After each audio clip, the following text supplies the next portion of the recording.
Your mind says you're not good enough, that you're failing, that you'll never be happy.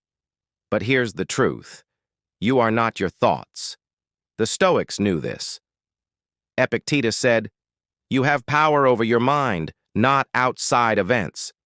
So what does that mean? That if you get fired from your job, your mind will say, "Oh, you're a loser. You're a failure. You're not good enough. You're not smart enough. You're not talented enough. Everyone hates you. No one wants you." All those thoughts, right? They're all wrong. You're just having them. You don't need to believe them. And that's what this is about. It's about not giving your thoughts so much power. It's about understanding that your thoughts are just thoughts. They're not a report of reality. They're not an accurate description of what's happening or what's going to happen. They're just thoughts. So the key, according to Stoic philosophy, is to step back from your thoughts, to watch them like clouds passing by, like leaves floating down from a tree in the fall, like birds flying overhead. Just because you see them doesn't mean you have to identify with them or believe them or make them part of who you are. You just observe them. You let them go. You don't grab them. And it takes practice, right? Because we identify with our thoughts so easily. We think, "I am this thought," but you're not. You're the one having the thought. You're the one who can choose whether or not to dwell on that thought, whether or not to make that thought true in some sense, by giving it power over you. When you think about it, how many of the negative thoughts you have, the unproductive thoughts you have, are actually true? Very few. Most of them are just stories you've told yourself that you've come to believe. And the problem with these thoughts is that they're sticky. You cling to them. You hold on to them because you're afraid to let them go. You're afraid of what will happen if you don't believe them, if you don't make them true.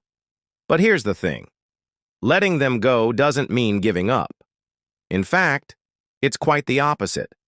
When you let go of those thoughts, you free yourself to take action, to pursue what's important to you, to create the life you want to create. It's like when you're stuck on a treadmill, right? You're running, but you're not getting anywhere. You're just staying in the same place. That's what it's like to have a mind that's full of negative thoughts. You're just staying where you are. You're not moving forward. But when you let those thoughts go, when you step off the treadmill, then you can start to move. Then you can start to go somewhere. And so the trick the Stoics say is to learn how to observe your thoughts without judgment, without labeling them good or bad, without trying to change them just to see them for what they are, which is just thoughts, which means they're not commands. They're not directives. They're not things that you have to do. They're just suggestions. And you get to choose which ones you follow and which ones you leave behind.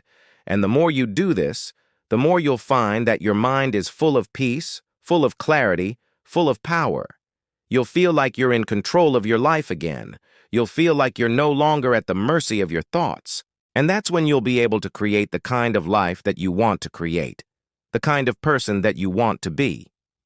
Because what you do, what you accomplish, what you achieve in life is not determined by your circumstances or your conditions or what other people say or do. It's determined by what you think and what you choose to do. That's what determines success.